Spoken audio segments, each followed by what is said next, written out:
now. Take a step outside and seize the day now. Set aside your worries, it's okay now. The sun is here to stay. Blue skies, feel the wind beneath you as you fly. Hey there, I wanted to talk a little bit today about the first 2 weeks home with our little guy. I guess it wasn't 2 weeks home, but 2 weeks from when he was born or so. We might have a few meltdowns in the process because someone is awake during nap time right now. We're trying to get him on a bit of a sleep schedule, but he is very inquisitive when he's awake, so sometimes he'll get interested in something and he will just stay up for a lot longer than we expected. That being said, I have been definitely trying to recover.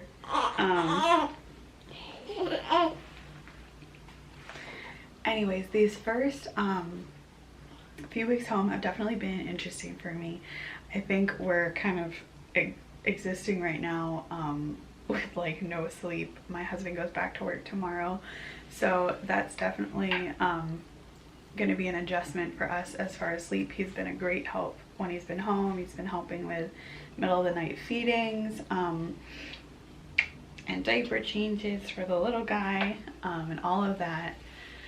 But he is going back to work. I have had a bit of an interesting recovery. My sister came and stayed with us right away after the delivery because if you guys haven't been following along, I had to have an emergency C-section. Whoop, we lost our banks. That was definitely not planned, and it definitely wasn't planned to happen during COVID-19, which is also what's going on right now.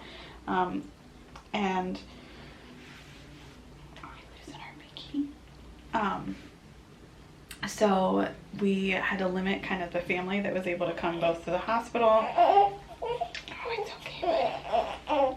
Somebody gets overly tired. So we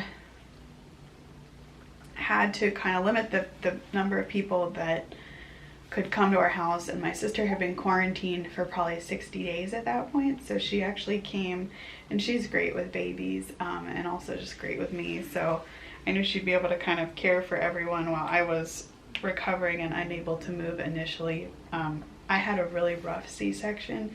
They ended up having to kind of do more with my incision and my surgery than expected, so it's kind of going to be a little bit of a road to recovery for mom post-baby. Definitely wasn't what I was expecting or what I had worked out for or planned for as far as my core kind of being cut open, but we did it for this little guy, right? So it was totally worth it, obviously. But it has been a little bit rough since I got home. Initially, I was in a tremendous amount of pain. I think the C-section, I think I'm going to do a whole nother video about C-section info, but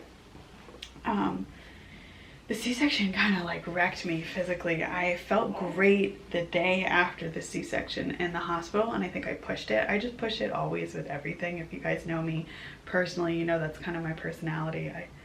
I just think I did too much too fast. So if you had a C-section, or if you're a mama who had a normal delivery, just kind of, you know, everyone says listen to your body, but almost do less than what you think your body can handle, because it, like working out, you know, if you're an athlete or working out, I know as an athlete in college, it would really hurt 2 days after like a really rough workout. That was the day that you began to feel wrecked. Like your muscles are sore right after, but you feel destroyed 2 days after. So I should have heeded that when I had a C-section, and I should have kind of taken it easier, but I didn't. I tried to get myself up and I walked around a little bit, and ambulating is good for you post C-section, but I did too much. I was taking all my own newborn and fresh 48 photos because obviously we couldn't have a photographer at the hospital, so Like Michael came back from the cafeteria and I was literally like standing on the hospital bed taking photos of him in the bassinet. So we had a little bit too much fun. But then I think I really started to feel it the next day. I was on just Motrin the first day. And then the second day I amped it up to Motrin and Tylenol. And then the third day I literally could not move. I was in so much pain. I just started crying in the middle of the night. So I ended up finally, when I went home, I toughed it out, but it got to the point where I couldn't sleep. So I ended up taking some hydrocodone for the pain, which my doctor had been pushing from the beginning because of the things that happened in the surgery. But I was trying to tough it out and I wanted to breastfeed, so I really didn't want, the hydrocodone was like the lowest possible dose they can give you. The dosage is ridiculously low, but it can cause a dependency, and it also can, it is transferred to the breast milk. And you know, it really, the dosage I was at is not even anything to worry about as far as what the American Pediatric Association says, but I do know that it can cause depression actually in infants and newborns. So I wanted to just be careful about what he was getting through the breast milk, so I tried to fight it for a long time, ended up having to go on it just to be able to move at all. Now Michael was already helping me, lifting me up out of bed and helping me rotate in bed and all of that, helping me walk upstairs, but I literally couldn't even have him lift me up in bed without it. That was how bad the pain had gotten. What are we saying, buddy? What are we saying? It definitely, I think, felt, you know, my pain tolerance is pretty high. Like the ECV to me was no big deal compared to the pain post-surgery. But the C-section postpartum pain, I would say, like, kind of felt like you got run over by a dump truck or were repeatedly being run over by a dump truck. It really hurt, and it just, your body just felt wrecked. Like my top half felt detached from my body in half. I think as someone that relies on their core strength a lot, it really kind of just humbles you as to how strong your body is normally. But anyways, not to harp on the pain, I kind of just was taking showers. I was wearing hospital underwear, definitely. So my swelling went down, actually. I would say the first 4 days my swelling went down, and now it started going back up again. And I want to track what the swelling continues to look like. I'll show you guys a picture of my incision, maybe. Or at least my swelling, because my incision's kind of way down there.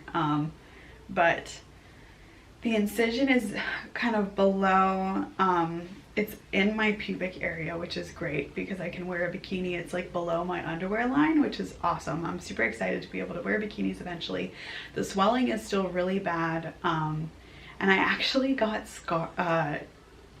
stretch marks appeared after the baby was out. So I don't know how that happened. Maybe it happened as part of the C-section when they were like trying to pull like my tummy apart. I don't know.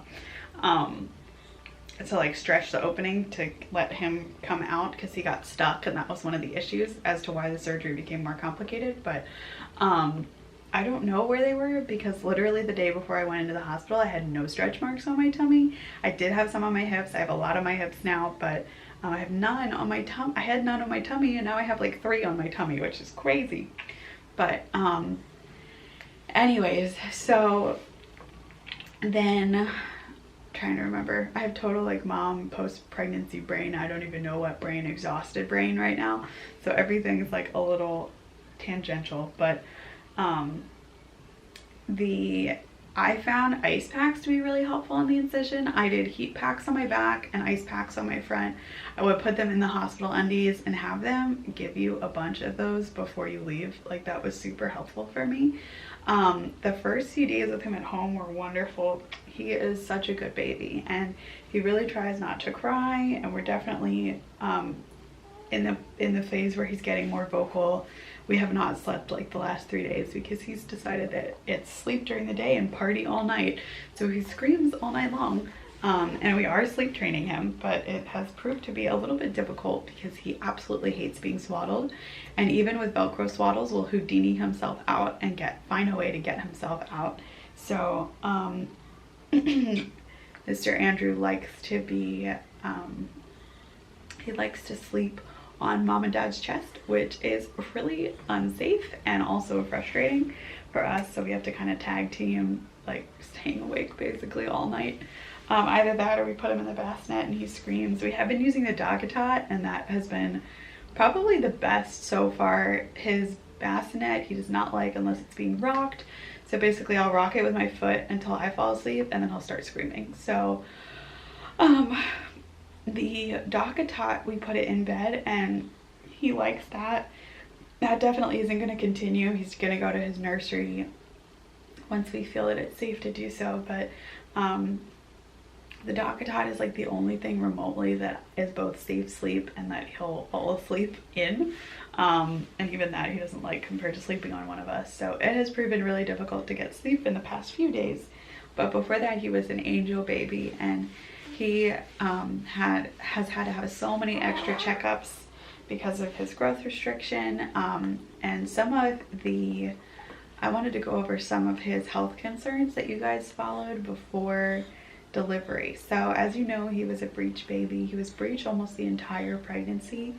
And so they were worried about a couple of things with him. They were really worried about hip dysplasia. They were worried about club feet for him because his feet were actually, part of the reason why the ECV was so unsuccessful was the fact that his feet were hooked under my pelvic bone for a lot of the pregnancy. It's also why they couldn't flip him, because they couldn't get their hands to unwedge his feet. So he also was growth restricted because my placenta was calcifying, so they had to deliver him early, and that's why he is such a little guy. He was born at 5 pounds 12 ounces, and then he dropped weight in the hospital and started gaining again once my milk came in at home. I'm gonna do another video, I think, on breastfeeding and pumping. I am breastfeeding, I'm also pumping because I'm trying to begin to build like a stockpile of milk, which has been really slow going so far, mostly because I hate pumping. But I have been pumping a little bit because I need to make a stockpile of milk for when I go back to work in the end of the summer, at the end of the summer. So I am breastfeeding him exclusively right now. We actually we're totally open to, I don't think feeding formula makes you a bad mom at all. I know a lot of babies that are formula fed. My sister was formula fed, and I have girlfriends' babies who are formula fed that are strong and smart and awesome. So I don't have, not opposed to it. One of the big things with him was when my milk came in, is he getting enough milk from breastfeeding? Is he gaining enough weight from breastfeeding? That was a big concern for my pediatrician, just because his weight was such a concern and his growth was such a concern. But we crushed it the first week. We had 3 weight checks in the first week, and he got poked and prodded by so many people for his tests, and he was gaining really, really well. He was gaining like 1.5 ounces to 2 ounces a day just on breastfeeding. So it was really rough, and I think part of the reason why we're so sleep deprived is in the hospital, and the first 2 weeks when we came home, I was doing every 2-hour feedings. So basically 12 o'clock, wake up, feed him for 30-40 minutes, then put him down. I would try to like pee, you know, drink something myself or whatever, get a little bit of sleep, and then he's up again at 2 to feed again. Then he feeds for 30 to 40 minutes and same thing, and then up at 4, and it was so horrible. Like he had to feed for at least 30 minutes, and this guy would usually go for like 30 to 40. So we were just all so exhausted. He was exhausted. He just wanted to sleep. And yeah, so it was a rough time. Now we're on every 3 hours, and then at night we're trying to push it a little bit beyond 3 hours. So that's the new task. But anyways, I'm going to talk more on that later, but the breastfeeding went super, super well. He has an incredible latch, and he's been totally just eating like a champ, which has been a huge blessing for us because I really was worried that that would be like another bummer or another difficulty that we'd have to go through, because the end of the pregnancy was so rough. Back to his health update though, he is gaining good weight because of the feeding. He's gaining weight really, really well. They checked him for hip dysplasia like 3 different times and he does not have it. They don't believe. He needs to go back in for a pediatric hip ultrasound at a specialist office in a week and a half now, I think. They do it at 1 month of age, so he needs to go in for that just to completely rule it out. But as of right now, it looks like he has no hip dysplasia, which is so lucky. And then they checked him for club feet, and because of his flexibility and his foot movement, they don't think he has club feet either, which is super lucky. Then we also had like 2 other little health concerns that were pretty serious that I'm not going to talk about on here, but that we had checked out, and he literally passed all of them. He had kind of worked through them or fixed them, and that was a huge blessing, and we're just so proud of him. Literally, like in one of the other videos I said every single test he's passed with flying colors. Like, he has been testing on things like as a preterm growth restricted baby, like way beyond babies in the like a month of age or 2 months of age. Like his eye tracking and eye development and his strength supposedly are like 1 to 2 months of age. Like, he's killing it basically, and we're so proud of him, and just feel really blessed that so many things worked out in our favor, because the pregnancy was so scary and so rough in so many ways. I'm trying to think of what else I wanted to tell y'all. As far as recovery, I was walking, like in the hospital. I was walking when I got home. I really wasn't doing stairs when I first got home. I did stairs maybe once a day. I would go downstairs for one meal to hang out with the family, and then I would come up one more time back to my bedroom, because his nursery and our bedroom are all upstairs. So we would just kind of go right back upstairs, and then mommy would get back in bed. I've been taking showers, and I was using like the Perry bottles that they gave us to kind of wash myself off. I couldn't bend at all, and I'm limited on bending now, bending over. So like my husband Michael has been helping me like put my underwear on, like take my pants on and off. Like, I couldn't do anything like that on my own. He's been helping me take showers. He helped me a lot in the hospital, which was extremely humbling, just because there was no one else there to help. Like, my mom couldn't come, no one could come, so it was just us, and he was incredible. He made me feel so loved. And you know, I think you look and hope for a servant type marriage, where like when other people are struggling, or really even in the good times, like you want to serve one another. And literally, like, that's exactly what he did. He just loved me so much in the hospital, and did all these horrible things that embarrassed me initially, but I had to really humble myself, because he was the only person there to help me. And I do think that's important. Like, when you're recovering, like, things are gross. Like, I was bleeding a ton, and then after the bleeding, just FYI, after the bleeding, there was like yellowy stuff that came out. It was nasty. I don't even know. It was all because of the uterus, like your post-uterus like ooze, I guess, but it was weird. And my incision site had to be like checked up on, and he just kept loving me and serving me selflessly, and it was gross. Like, I thought it was so gross, and he was so kind the whole time. So I think it's important to let people serve you and love on you and take care of you. Hi, buddy. During this time, because you just grew a human, and you just delivered a human into the world, and you need support, and you need love, and you can't do it all yourself. And you know, they say it takes a village to raise a child, but it takes a village to recover as well. As the, what you doing? You hungry? To recover as the mommy that just grew this child and is raising this child. So I just encourage you to kind of let your support network support you. And then as far as how I'm feeling, I literally didn't get any baby blues or postpartum depression at all. And postpartum depression still can continue to set in. Like, I'm not saying I'm not going to get any, but up until this point, it hasn't been an issue for me. Like, I honestly think it's because this baby has just been such a blessing. And after, I think I got a little bit, I got a little down during the pregnancy, but everything that happened since that has been so positive for me that I can't be down about it. Like, I can't have baby blues or have postpartum depression just because, like, my endorphins are so high the other way.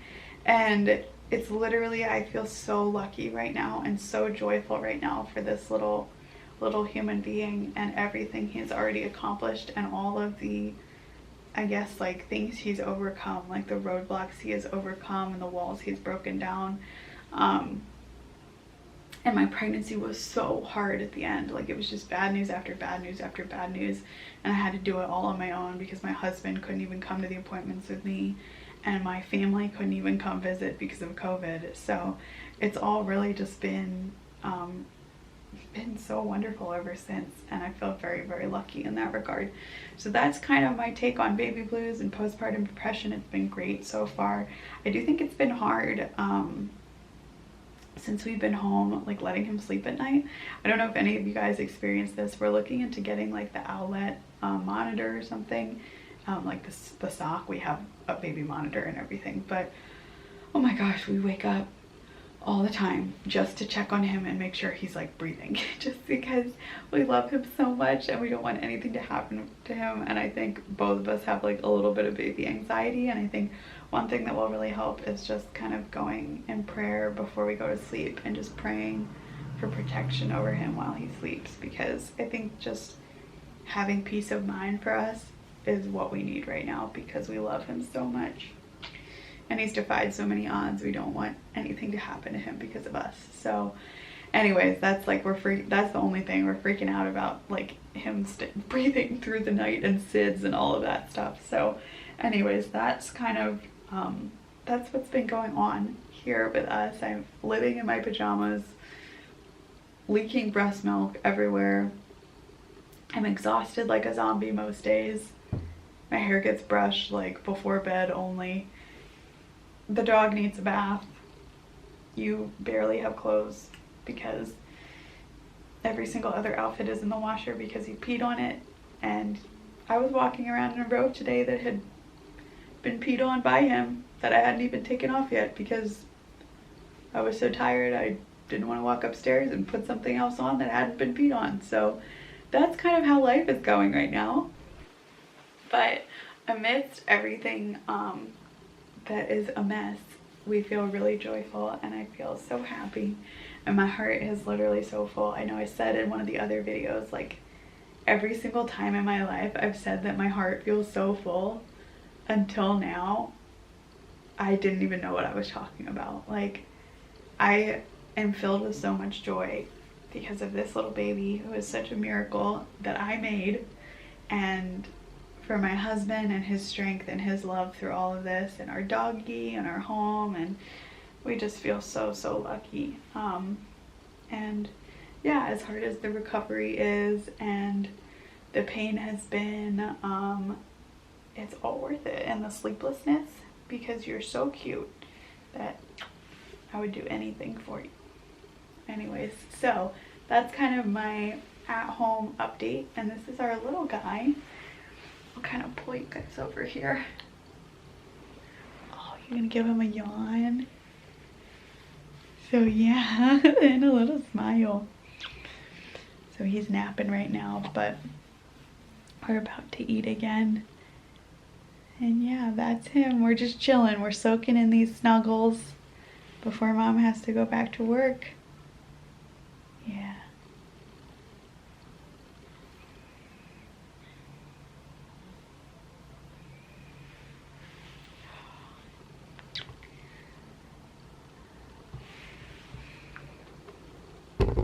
Anyways, I'll talk to you guys later. Bye.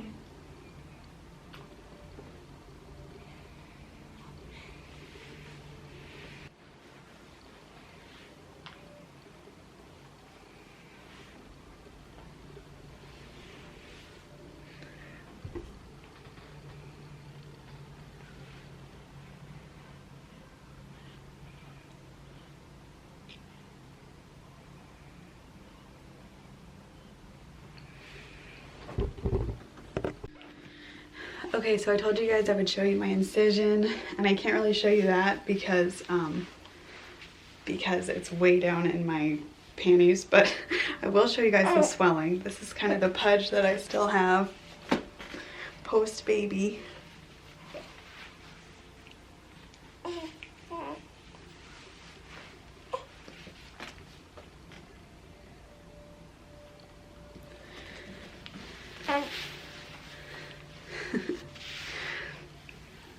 So yeah, this is what we've got going on here. And those are those stretch marks I mentioned to you guys. And they did say that the swelling should go away for me at about like, hey buddy. They said the swelling for me would go away at about 3 months because of my surgery. So we're just at a few weeks, so we're not expecting it to be gone yet. But yeah, we're gonna go get lunch.